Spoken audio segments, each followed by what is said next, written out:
yarambabaje gusa yawe usanga noneho ni ukuvuga ngo tugiye kugenda ungurira ikigage ungure n'umungazi dogisa wijyanire n'ubundi umva nta mbwa nta seri igikoma kereka izaturaze ntahari uzi n'ibindi ikintu nshaka ubundi umungazi urashona neza reka ngutsindire umungazi byose tubyore mugurire umungazi wonyine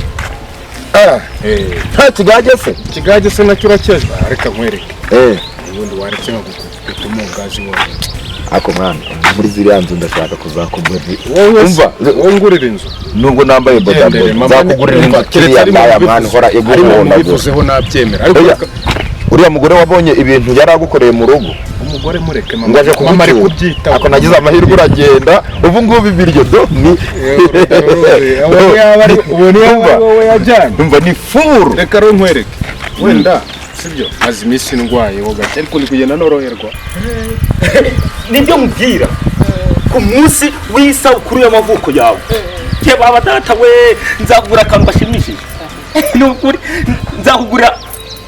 nzakugura agakariso nawe urubeshya oya njye ntabwo nakubeshya ntabwo nzagutetesha kugira ngo nkwereke yuko ngewe rumba ngewe ubundi ibikorwa bwanjye birigaragaza kuruta amagambo reka nkwereke reka nkwavanze ijyamo sha ijyamo nkwereke baba we kuremeye mwa baba we ariko twaje ntabwo wigeze unya sibyo ntabwo wigeze unya niyo mpamvu ufite ibiro byinshi iyo uba wananeye waratomboye waratomboye inyana zirimo yewe Zabide bite ariko use musasa Zabide akira rati ibyo nabirimo akira bireke mwanza kudusoza n'umutware wanyabara ikindi mwari mugiye kutuga nguti ariko ubwo uzaje umudugudu uzamutse amafaranga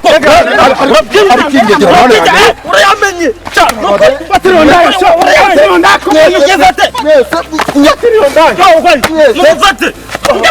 ni uri bakwishyuza